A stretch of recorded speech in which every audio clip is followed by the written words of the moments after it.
ایک business man نے خواب میں دیکھا کہ ایک شخص اس سے کہہ رہا ہے کہ تمہاری کمپنی کے مین گیٹ کے سامنے جو پھل بیچتا ہے اس کو عمرہ کروا دو۔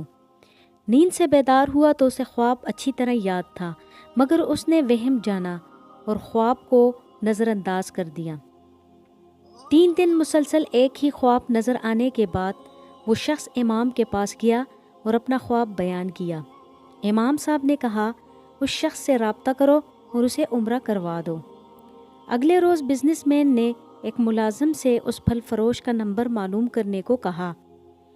بزنس مین نے فون پر اس پھل فروش سے رابطہ کیا اور کہا، مجھے خواب میں کہا گیا ہے کہ میں تمہیں عمرہ کرواؤں، لہٰذا میں اس نیک کام کی تکمیل کرنا چاہتا ہوں۔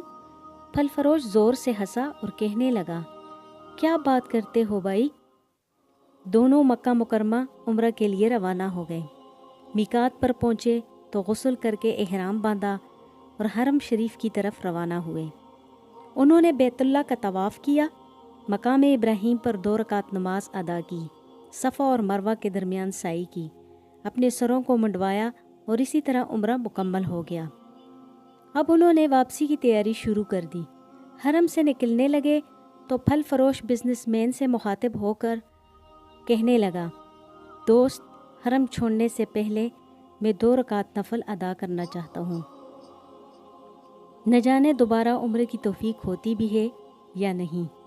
بزنس مین کو کیا اعتراض ہوتا؟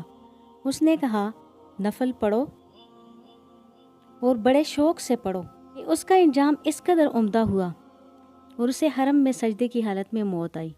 بیوی نے کہا، بھائی، میرا خاوند کوئی نیک آدمی تو نہیں تھا، میں اس کی کوئی خاص خوبی بیان تو نہیں کر سکتی، ہاں مگر اس کی ایک عادت یہ ضرور تھی کہ وہ ہمارے ہمسائے میں ایک غریب بیوہ اپنے چھوٹے بچوں کے ساتھ رہتی ہے۔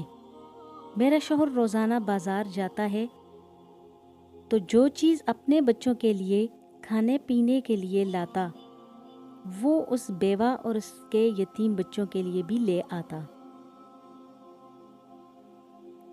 اور اس کے دروازے پر رکھ کر اسے آواز دیتا، اے بہن، میں نے کھانا باہر رکھ دیا ہے، اسے اٹھا لو۔